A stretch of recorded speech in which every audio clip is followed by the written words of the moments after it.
Welcome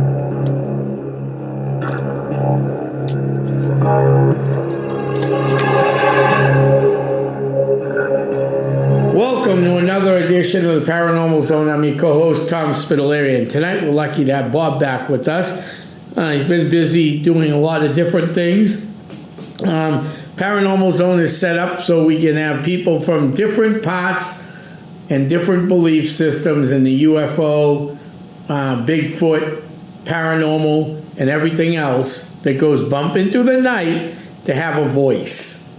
So without further ado, Bob, I'd like you to introduce our guest for tonight, because this guy is a legend from what I see. Well, he is a legend, and we're very pleased tonight to have Jim Hallahan on the Paranormal Zone. Jim has a wealth of knowledge. He's very experienced. I tell you that very few people do I talk to a couple of times to become a close friend with, but I really believe that him and I have bonded very quickly. Jim's background basically is real quick. He's a digital creator. That's what he does to make money and pay the rent. It's a paranormal podcast, which we're going to have to talk about tonight. It's a very popular one. We really encourage our listeners to broad out and listen out the podcast and other opinions. He's also going to talk tonight with us about CE5 experiences and something called gang stalking. Jim and I talked briefly about this, and I want our listeners to understand this is a different concept than maybe you've heard before. So I want you to really pay attention to what Jim tells you and research it on your own afterwards. So again, welcome to the show, Jim, and thank you for coming on. Welcome, Jim. Yeah, thanks for having me. I just will say, though, that I think legend is overdoing it a little bit. Okay. But, that's all right, Jim. Take it. Well, where do you want me to take it? Well, let's start with the CE5 experience. I understand, Jim, and correct me if I'm wrong, that this was a protocol put out by Dr. Stephen Greer. For any of our listeners that don't know Stephen Greer, he is a legend in the UFO project. He certainly was the guy who developed, I think it was Jim, the Disclosure Project, which deals with extraterrestrial intelligence. So he developed a protocol that I hope Jim can address tonight for us and we understand it. And it really, Jim, if I'm correct, is how we peaceably talk or initiate contact with extraterrestrials. Am I even accurate with that? Repeat that one more time, just that last part. Sorry. Yeah, it was a protocol of how we can peacefully initiate contact with extraterrestrials. Yes, okay. So I'll just say first of all, so what I've done in the past isn't properly CE5, or wouldn't be called properly CE5. CE5 is a more sort of formalized method of what some people refer to as like summoning ETs. Okay. Although that's also a word, that has a lot of baggage and is probably not, but essentially at bottom what it is just putting out a message basically, or a communication from yourself to the ETs. We know from, many, reports and contact experiences and abduction experiences that they're telepathic, that all communication is telepathic. And they definitely are responsive. That there's just, so many accounts where, people have requested sightings and they'll get an immediate response or some kind of response. And that's essentially all this really is. What I was doing, CE5 is a more formalized kind of protocol where you actually kind of engage in meditation, prior to doing it. What I did, was just simply putting out the intent and the message, which essentially was just wording it out in my mind, if you're there, can you make a sighting? Can you bring about a sighting for me. I did not ever do any meditation, and so interestingly, many people that probably do CE5 might be unaware that it's not technically required. I think it would be a good idea. I think it is a good idea to put yourself in a consciousness state that is maybe more conducive to contact, that is more a peaceable kind of higher-minded kind of intentionality, but it's technically not required, and many people. And I would just also say, just on this note, I did not even know about Stephen Greer. I think I'd heard of Stephen Greer at the time, but I had no idea of the CE5 protocol. I really only had the understanding that it was possible to communicate with aliens telepathically, and that they might be responsive. And I'd heard of people doing this, summoning. And I just, the first time I did this, I went outside, and immediately within seconds, just basically saying, can you show me something? Immediately witnessed this, what appeared at first to be just not distinguishable from, say, a shooting star, but for the fact that it was correlated perfectly, with my intention, with my request. It happened within a half a second, of saying this. Right.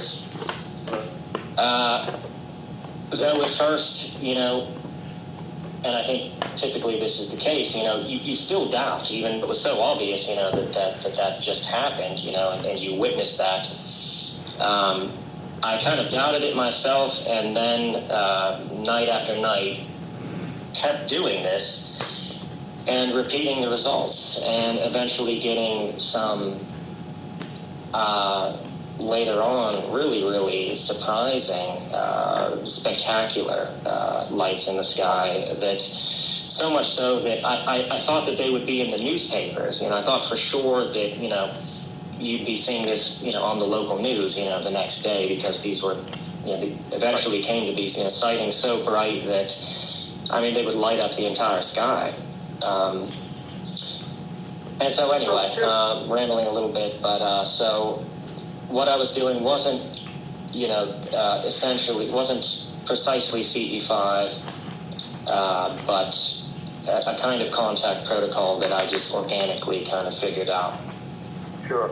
Jim, let me ask you a question. It's interesting when you say that you had activity in the sky that was coordinated to the question you were asking, kind of thing, and yet nobody else documented or took pictures of it or were alarmed by it.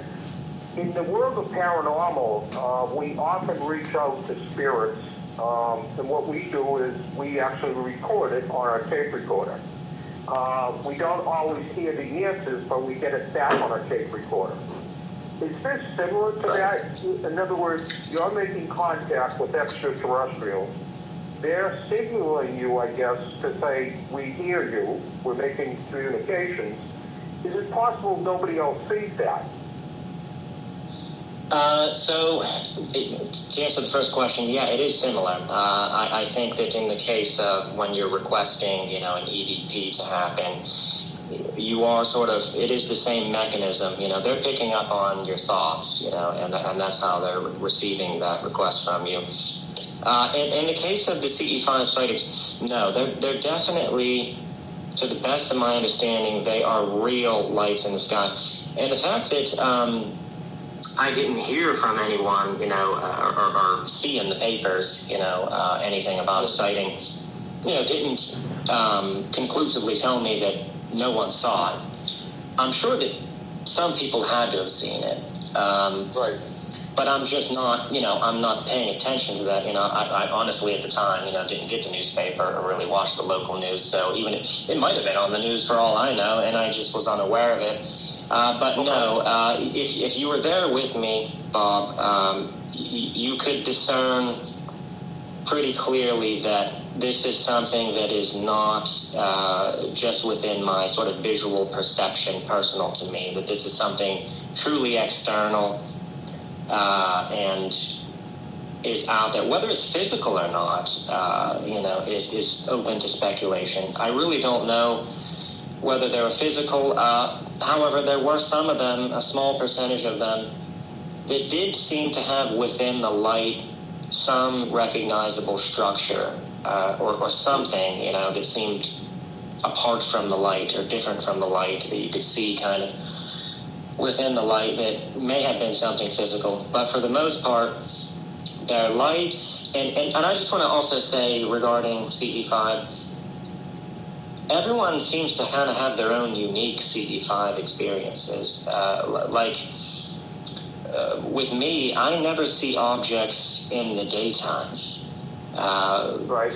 Maybe it's partly because I don't really do this in the daytime, but I have never, except for maybe one occasion where I might have saw a disc-shaped UFO, I've only seen lights at night. I regard them as my own sort of private terminology as a shooting star type, where it's something that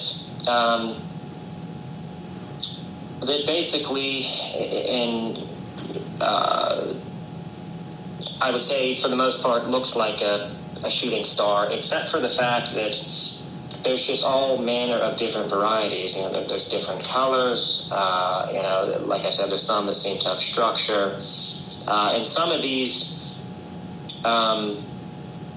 most of them seem like a shooting star, meaning they sort of sweep in. They're moving across the sky at a high rate of speed. They flash in. There's a kind of bright kind of flash oftentimes, and then as they disappear, there's kind of fading out of the light. But there are other types as well. There are also ones that people have referred to these as the powering up kind of CE5 type sightings, where you see basically like a circular light that seems to kind of expand from a central point, where you see a kind of like a growing ball of light and then a sudden vanishing of that light. Right. And a small percentage of the ones that I saw were of that type as well, but by far the majority that I see are this, what I call the shooting star type, where it's like a meteorite. And a lot of people might, say to you, how do you know it isn't just a meteorite? Because of just the repeated pattern again and again and again and again of witnessing it right in correlation with your request for it. Like you'd convince anyone, any skeptic, if you would take out and you, upon, asking for this, immediately seeing something, and you just did this day after day or night after night after night, you'd convince anyone, after a week or two of just successful results of this.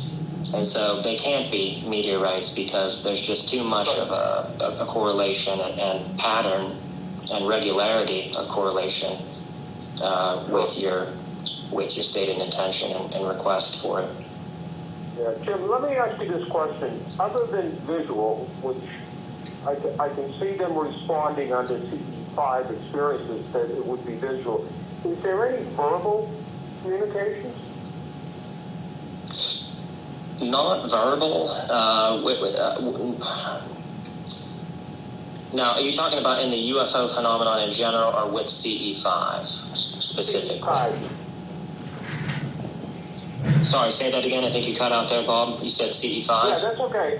With the CE5 experience, can it also be verbal? So if using the CE5 protocol, where we go out, we start to communicate, we see what we think might be an object that we can't explain, and it responds through light or whatever, Jim, can it also be verbal? If you start to communicate verbally, do they communicate back verbally? Oh, yeah, sure, yeah. In my estimation, there's no difference at all when you just think it in your mind and verbalize it, because when you're verbalizing it, you're also thinking it in your mind, You're also putting that out simultaneously, telepathically, as you're verbalizing it. So absolutely, yeah. You could verbal it, and that should be, as far as I'm concerned, just the same as a mental thought. Right. So when it does verbalize, which you've had experience doing, is it, could you record it, for example? Okay, so when I said I might have misinterpreted you slightly, I thought you said, can you put out your request for it verbally to them? I was saying, when you ask for a sighting, you can say it verbally. But in terms of the response that you get back or communication from them, no. So for the most part, no. You're probably not ever going to get back any kind of verbal, like audible, like something that you can hear with your ears kind of communication. Yep. You may get something telepathic. You may get in your mind a piece of language, that states something that it may or may not be from the craft or the light that you saw in the sky, because there's always, ambiguity with these things. And because the spirits, a lot of people have, at any given time, spirits shadowing them. Another spirit that's unconnected or uninvolved with the lights in the craft in the sky might telepathically communicate to you during that moment in order to confuse you to think that you've heard something from the UFO when in fact it wasn't actually from the UFO.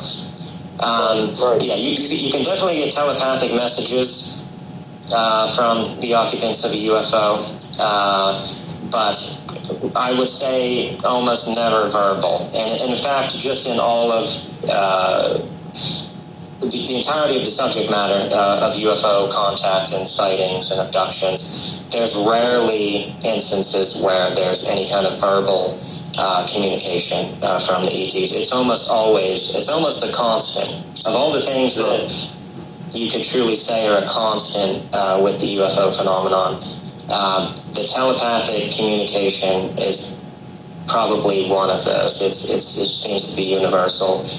I know Betty Hill did say later on in her life that her communication from the aliens was verbal, but her niece Kathleen feels that this was a misstatement, and this was stated by her when she began to feel, or she began to become sick and not mentally well and started to misremember things.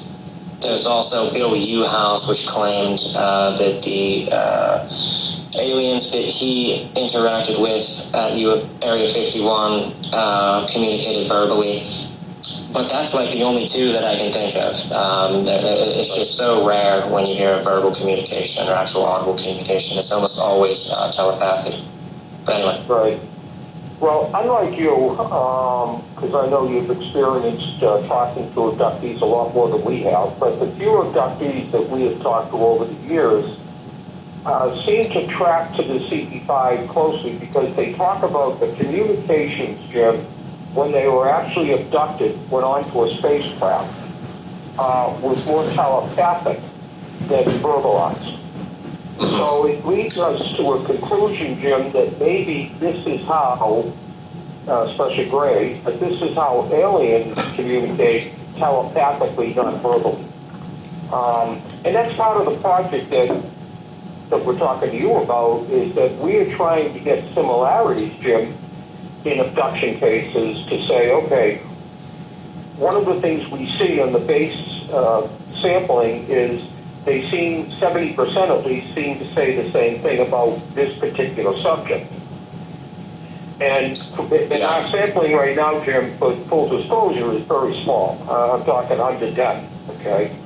And I believe, I don't know if you'd agree with me, that I think the sampling has to be somewhere around 100 or more to get a true picture. But we're trying to identify certain things like this that leads us to an end conclusion as to what this is all about. And interestingly enough, telepathic communication seems to be one of the constants. Yeah, I mean, if you can draw any conclusions, which I think in general is really difficult with the phenomenon, but you could certainly in this regard draw a conclusion with that, that telepathic communication is the norm.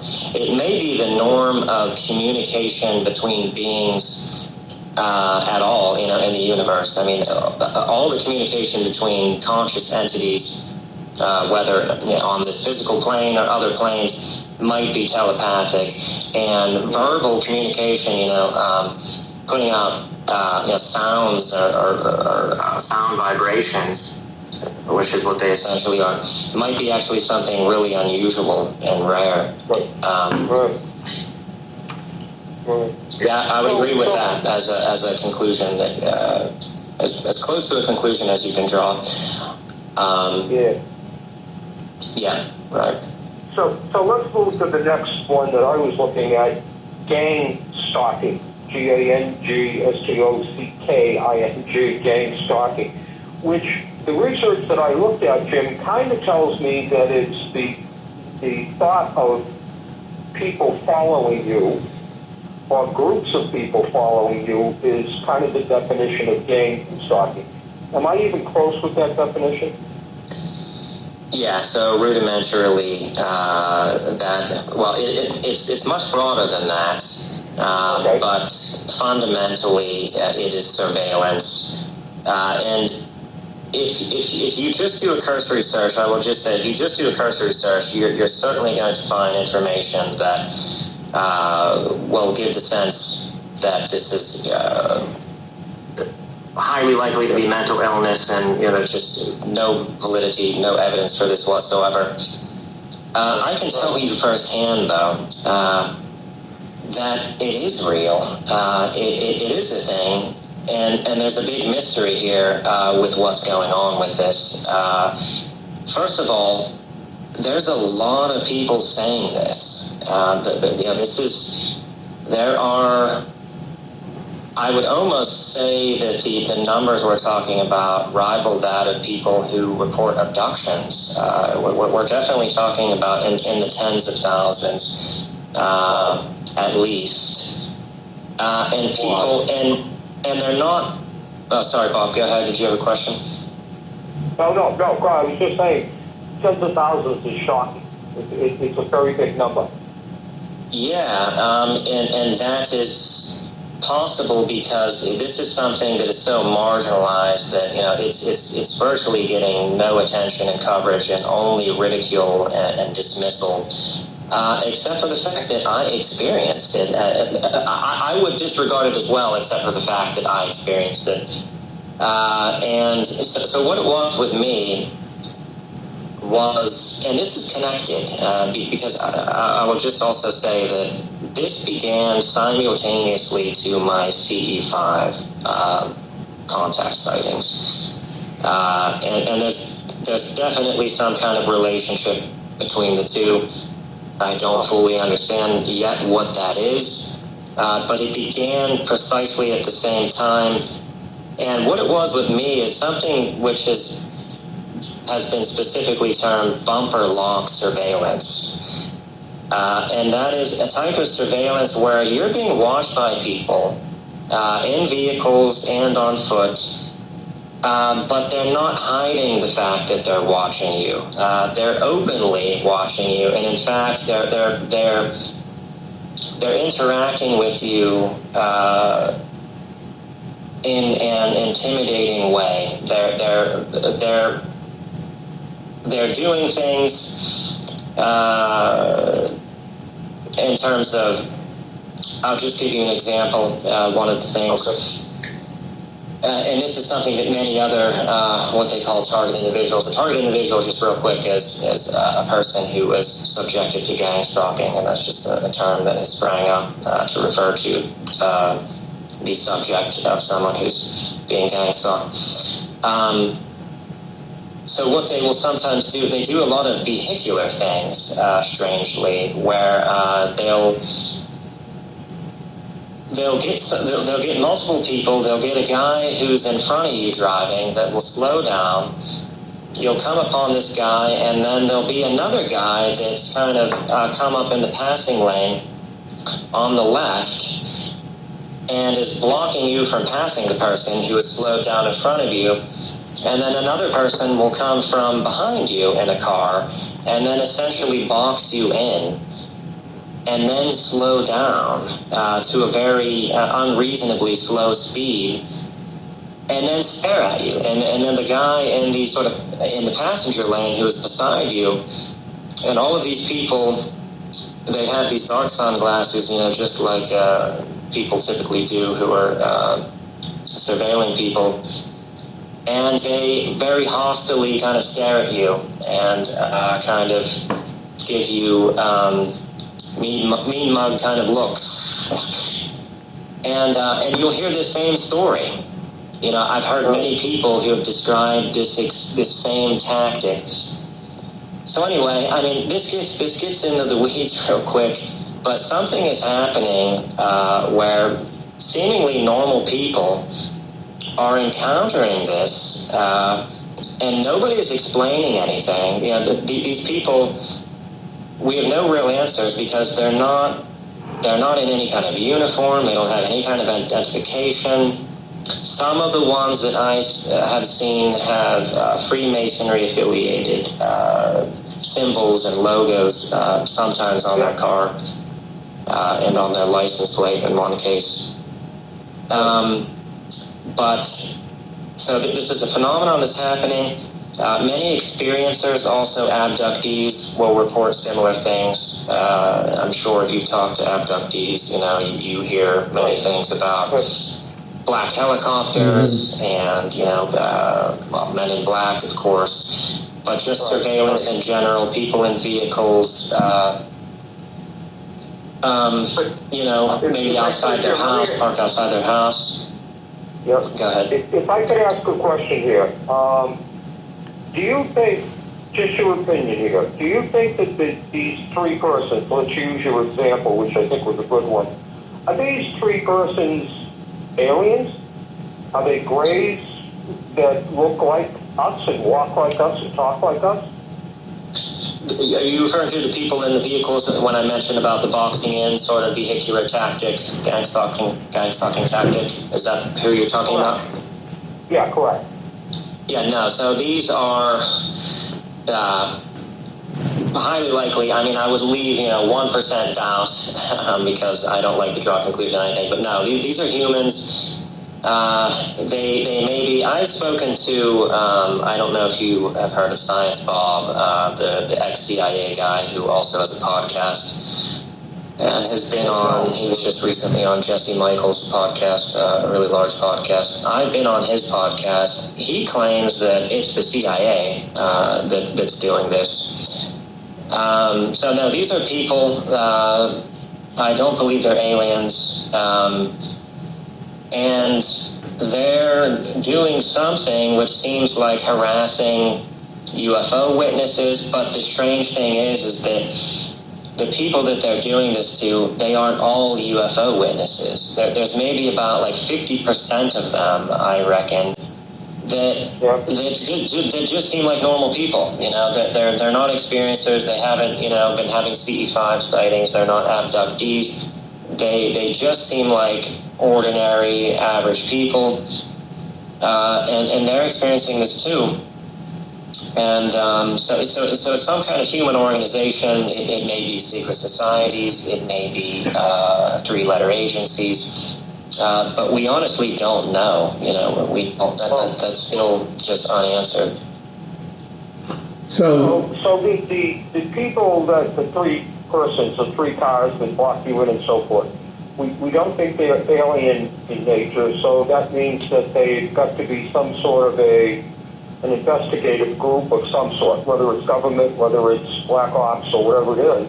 But why do you think that they're just doing that to people? What's their end game of doing that? To scare you into remission that you don't talk about things, or is it to intimidate witnesses? Because you said that at least half of them have really never had an experience or anything else. Yeah, so that's why, this is so mysterious, and, there really isn't. I do have some hypotheses. My main hypothesis would really get into the weeds and into the kind of spiritual dimensions of things. And I don't know if we should go into all. Well, let's just start superficially. I mean, what they're largely doing, and I think we can really kind of nail them down on this, is that they're discrediting, for one. So what happens, and this seems just very clear and intentional. They do these things, and they're all things which fit into the category of what's called no-touch torture. So they never really touch you, or they don't come into your house, or at least that you're aware of. You know, they don't really get into your face. It's all really indirect and done at a distance, and normally done when you're alone as well. And so what seems to always unfold with the targeted individual is this starts to happen. It's very, very intense. You unavoidably start to tell people about it, and then you become discredited. You wind up creating this image of yourself, which seems like you have schizophrenia or some kind of mental illness, because they're basically only doing this when you're alone. Some of the things they do, there's also, and I don't know if I've actually had this experience myself, although it's difficult to confirm. They do things with directed energy weapons and microwave devices, potentially ELF frequency weapons that can alter your brainwave state and can create psychotronic effects on the human brain. And so they're discrediting, and they're almost inducing on some level an actual real mental illness. Many TIs do develop, after a period of time going through this, a real mental illness, which develops because they're not identified, because they're just in plain clothes. Every TI starts to do the same thing, where they start to suspect everyone. And they start to suspect people who aren't involved. They start to think that maybe even their family is in on it, and they become very paranoid. But just due to the when you're traumatized, you're very irrational. And so these people are heavily traumatized. They behave irrationally, and after years of this, you do oftentimes wind up with a verifiable mental illness, where you're casting too wide of a net on the people that you think are involved, and you're suspecting all kinds of people who are innocent. And then this discredits you, and I think the discrediting is maybe the clue as to the ultimate intent. So it begs the question, Jim, why? You and I and Tom have been, and everybody else that's involved in this, has questioned for maybe hundreds of years, who knows, but for a very long period of time, we question what the government, if we can call these people government employees, are trying to hide. So you've got this group that's using, maybe I define as passive psychology. They're getting you to question your own values by passive harassment. But more important for me is to ask Jim, why do you think they're doing this? What are they trying to so desperately keep under wraps? I mean, there isn't anybody today, I don't think, we talk to 1,000 people, I believe strongly 50% would say they believe in aliens and 50% would say they don't. I think that's just human nature. But as somebody that's researched this quite a bit, I do believe there's life out there. President Obama just announced on a podcast, by the way, recently within the week, that he was asked a question, are there aliens out there? And he said yes, and defined it by saying the galaxy, Jim, is much too big to think there isn't life out there somewhere. So he tuned that down quite a bit on the follow-up answer. But going back to this, if you believe that there is life out there and that we've been visited and abducted, what is the government so afraid of? I can't nail this down. So that's a good. I think your point is, everybody already believes, and believes that this is a reality. 50% plus of people, already believe. So why are they going through so much effort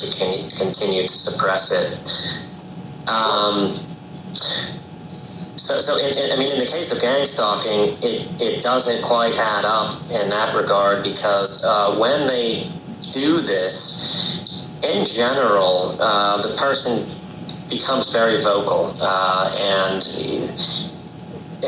wants to talk about it more. I think most people just have the psychology that when they're prodded, they have an inverse reaction, and they if you make someone angry, you make that person more impulsive and more likely to speak out and say what they know, because that's just the nature of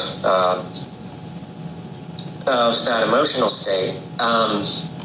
But as far as the broader reasons, why they're still trying to suppress it, I think that the biggest reason is that so long as it's kept out of the mainstream, so the embargo is still actually effective at the end of the day. Even though most people believe, and 50% of people agree at least, that aliens are theoretically possible, that the universe is too big. The embargo still is effective so long as it's the mainstream sentiment. So long as the mainstream sentiment still is, and it's not being talked about on the news, or it's still being dismissed on the news, it still never gets addressed in any kind of constructive way. There isn't any. That will always kind of prevent any kind of real change or progress from happening so long as it's kept out of the mainstream. And so I think largely that's kind of the game. If you can just still keep it on the sidelines, that's enough to kind of stymie investigation into the things that they don't want investigated. And I think they don't want it really looked at or scrutinized because it will inevitably lead to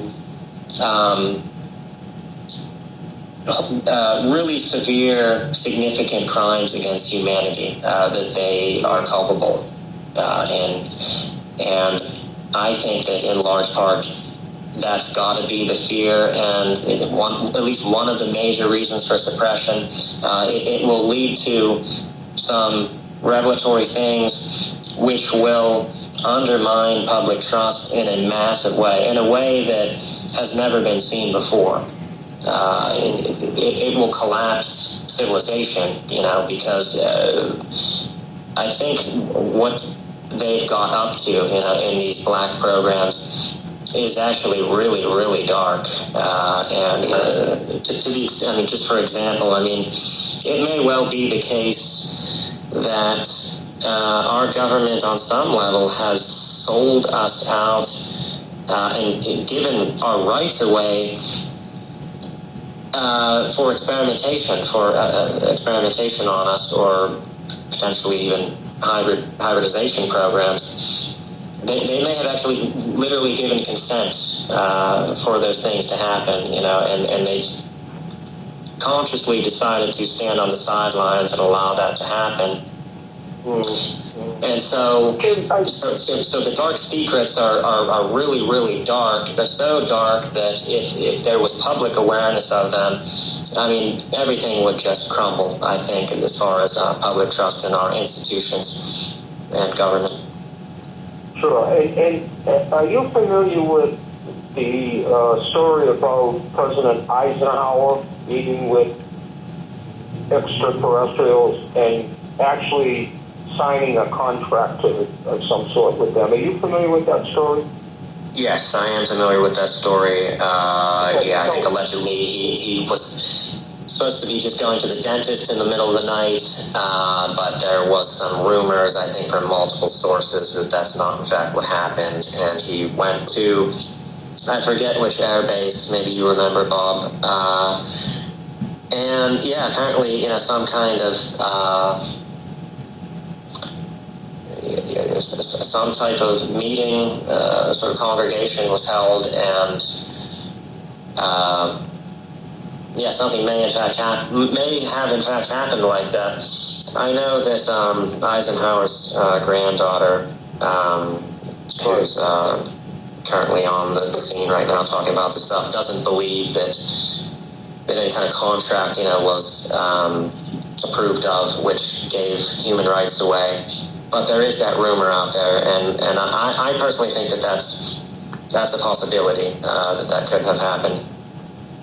Yeah, I think, Jim and Tom, it answers the question of technology. If we step out of the realm of UFOs and UAPs for a minute and talk about how quick technology has taken off from, let's say, 1970, 1980 to today. I mean, when we get back and evaluate that technology has been unbelievable how quickly it's rolled out here. And part of that rumor, and I think that is a rumor about Eisenhower at this point, but part of that rumor is that he agreed to certain terms in order to get this technology.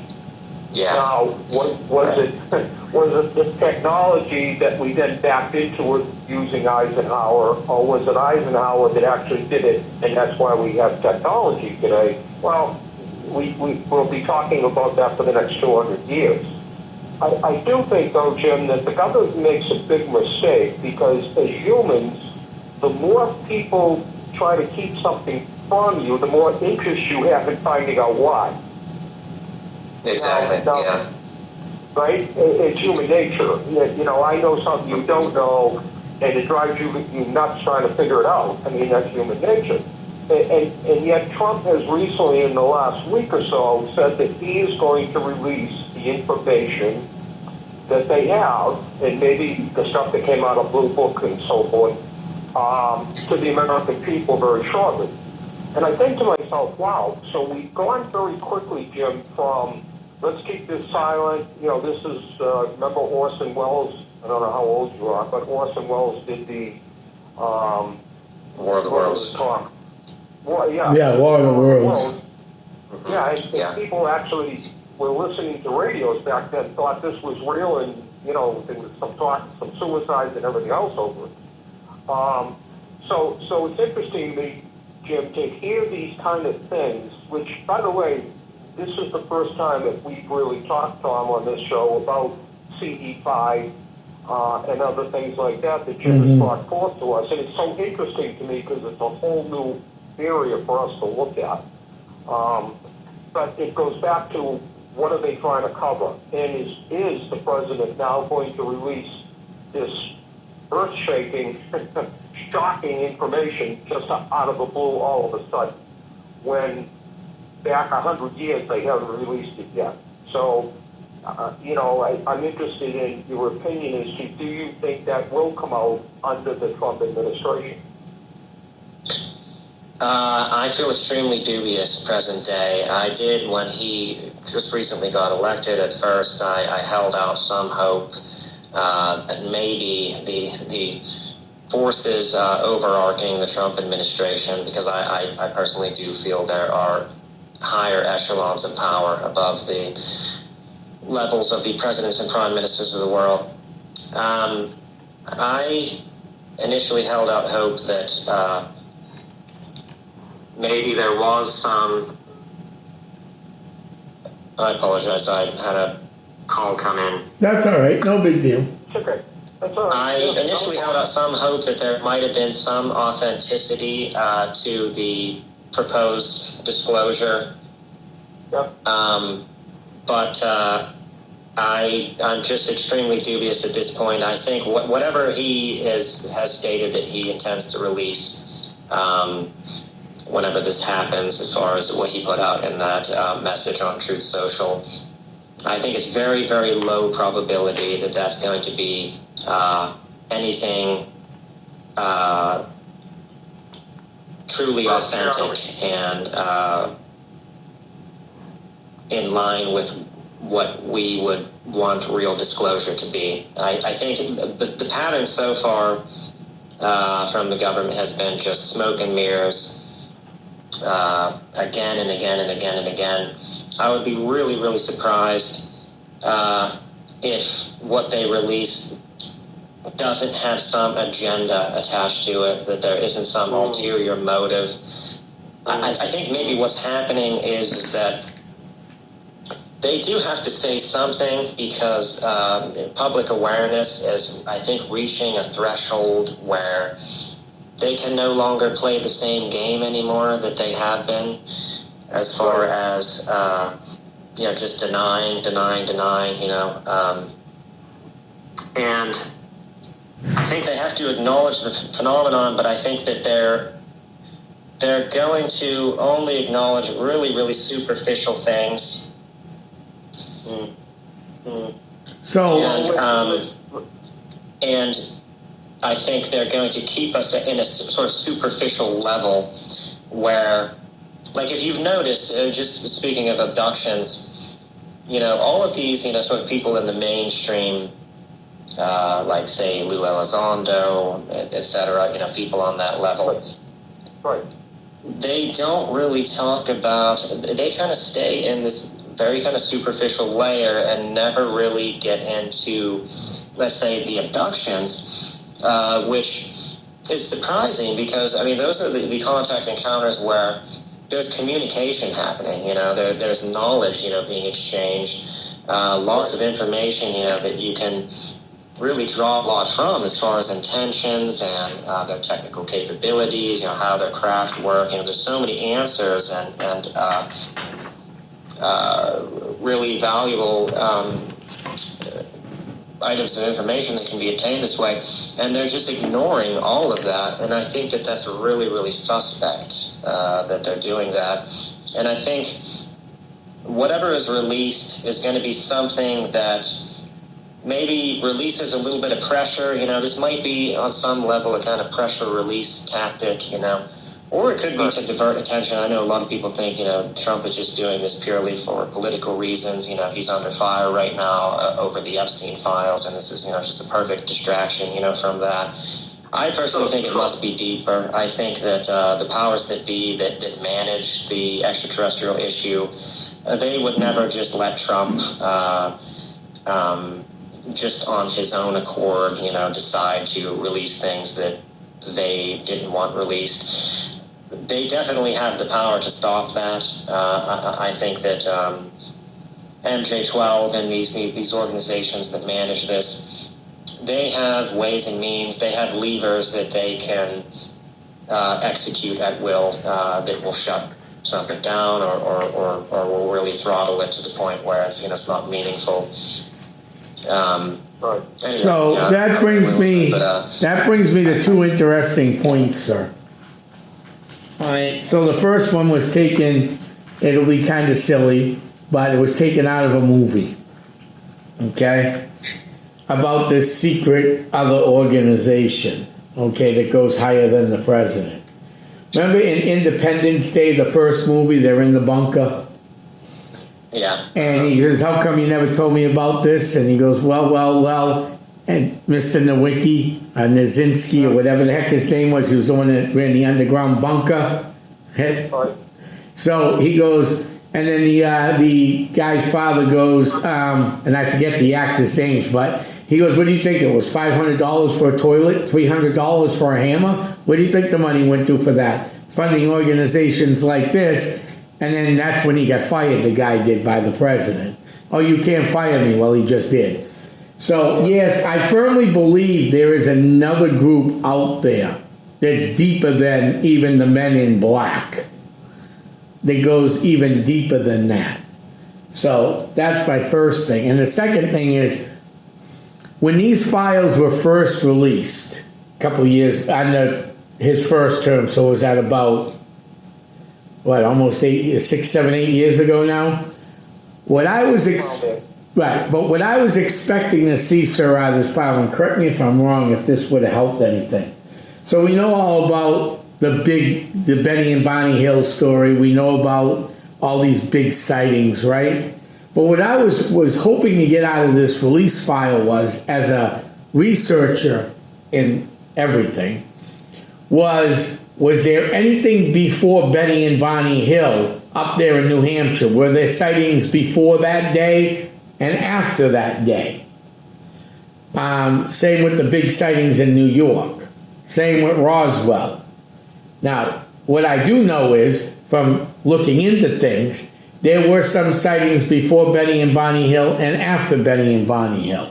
I talked to a guy who's no longer alive. Bob, you never heard this story. I knew this guy who grew up near Roswell and was around during roughly a little after the same time, had family down there around the same time. And there was constant sightings down there. So the reason I think they're covering all this up is, one is fear, and two, they're living among us. And that's why they have a secret government agency, because you can never trust. And I'm not saying this from one party to the next. This is an apolitical show. But you obviously can't trust politicians to keep their mouths shut. Okay. So you need a secret organization that will keep everybody's mouth shut. Well, I agree with both your points, Tom. The situation today, though, is, and Jim, you can chime in here on this. We know that abduction cases are up. We know that. I mean, the statistics that are out there show that observations, visitations, and especially abductions are certainly at an all-time high, if you believe the sources that are saying they're happening. So is it getting to a point, Jim, where the government can't sit on this any longer? So as groups like this, like the government does, they say, okay, it's time to put out our narrative. Let's put it out. We take charge of the story. We tell the story, as opposed to the story evolving on its own. And I think there's some of that going on, which brings me to the last topic tonight, is abductees. Let's talk a little bit about that, because I think if you look at observations and visitations, we get more true documentation from abductees than we do from the other two sources. Correct. I think, Jim, you would agree with everything that's in the sky tonight, between satellites and everything else. It's getting very difficult to identify what is commonly known and misused all the time, a UFO. UFO has transcended to mean little green people, right? UFO is simply unidentified flying objects. I mean, it has really nothing to do with outer space and life in another galaxy. But that said, to me, I believe that the truth will come out through abductions. We have, I believe, thousands of people that have been abducted that have never told their story to anybody. I know, Jim, that you deal with abductees a lot. Mm-hmm. And I'd love to hear your comment on the fact that besides the event that they went through, which unto itself is another whole story, but the psychological hit they take because people don't believe them, which is the narrative coming from the people running the show here in America. This is false, this doesn't exist. But that's a reflection on the people that tell you and I and Tom their story. And you know, one of the things we never do is disclose information or names or locations. But you reach out and help people through that trauma, and that's what it is, it's trauma. Yeah, and that's one of the traumas, actually. That's one of the 4 traumas of the abduction experience, the ridicule and discrediting effect that you have from your peers, etc. That's one of the real significant traumas, actually, as noted by John Mack. Sometimes from your own family. I mean, sometimes your own family doesn't believe you. Spouses and brothers and sisters and cousins and everything else. The trauma that these people go through is terrible. And you brought up Betty and Barney Hill, which Tom and I have studied in depth.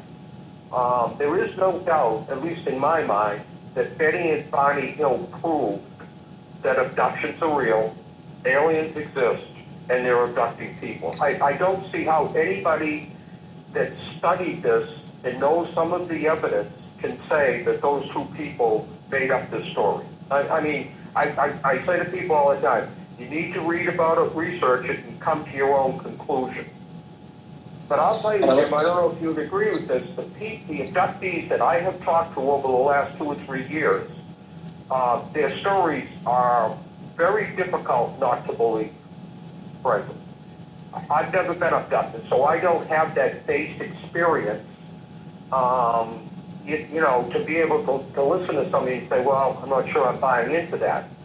And I think that's good to some way because that veil doesn't make me tainted to it. I listen to stories, and frankly, if our listeners are out there and they've been abducted and they want to talk to me or Tom or hopefully someday we have Jim on board with us, Jim will do that. Jim and I just shared an experience. We won't go too far other than to say we had an abductee that wanted to reach out to Jim. Jim was very gracious in accepting the conversation. He had a conversation with this individual.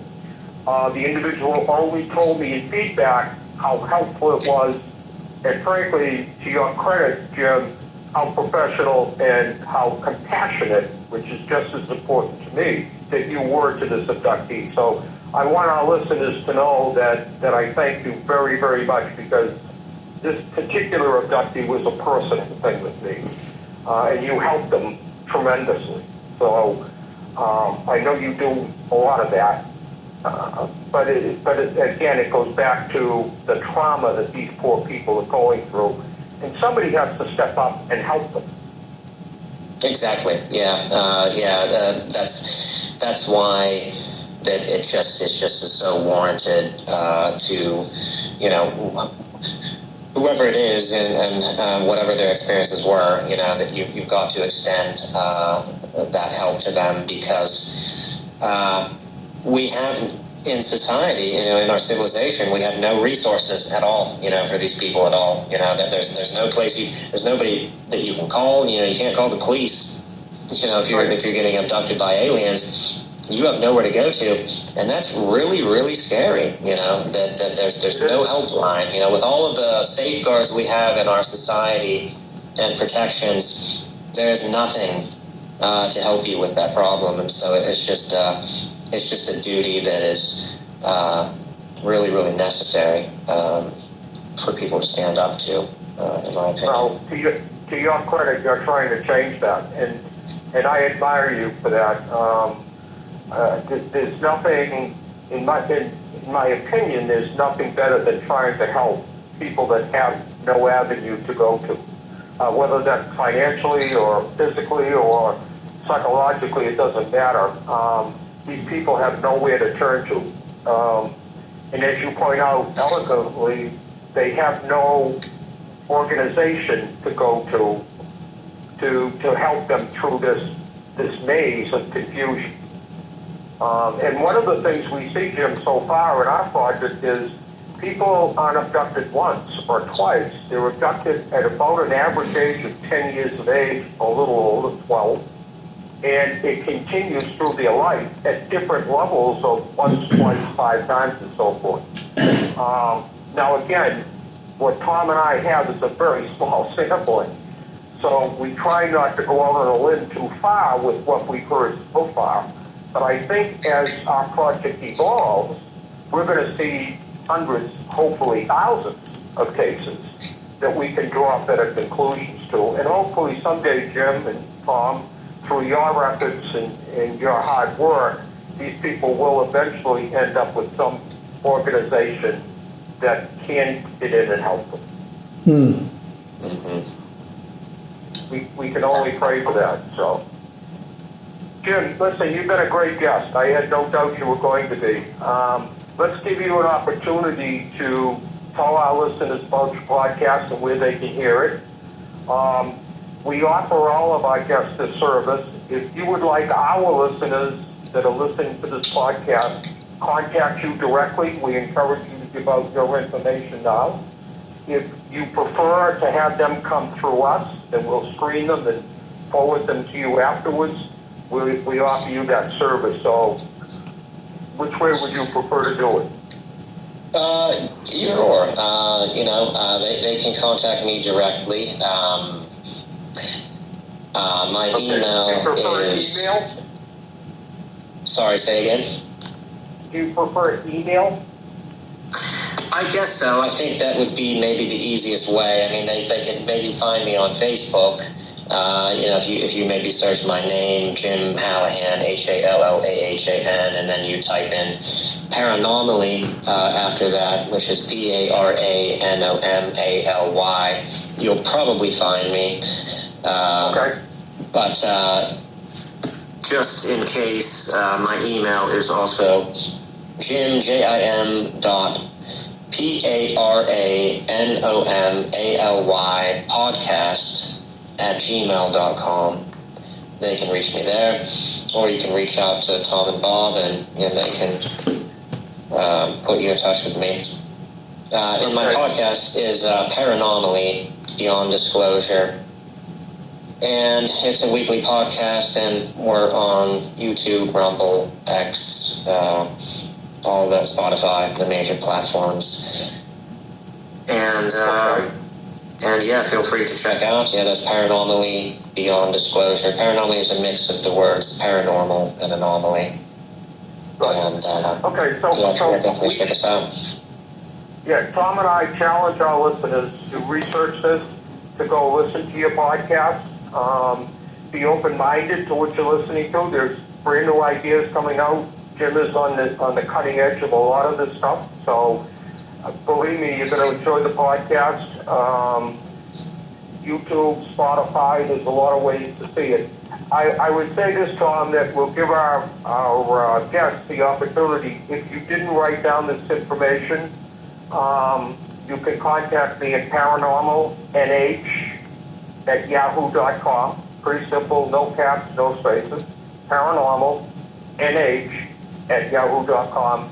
And I will forward you either Jim's information, or I'll forward the information to Jim. So I would be very interested in some feedback after you listen to Jim's podcast.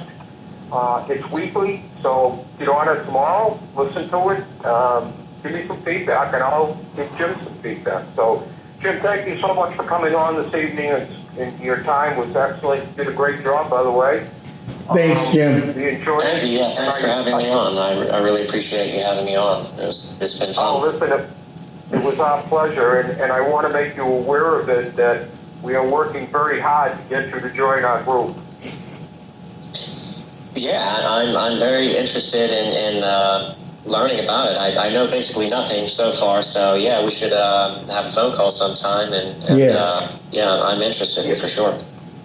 We will definitely do that. Tom, you got closing comments? I want to thank, this was a great show. I didn't say much tonight because it was very interesting just to listen. So thanks, Jim, very much. I want to thank everybody who tuned in tonight from wherever you're listening to, from the great big ocean, the great big pond, to South America, to Canada, to the UK, wherever you're at. Thanks for tuning in. And this is the Paranormal Zone, and I want to say good night to everybody.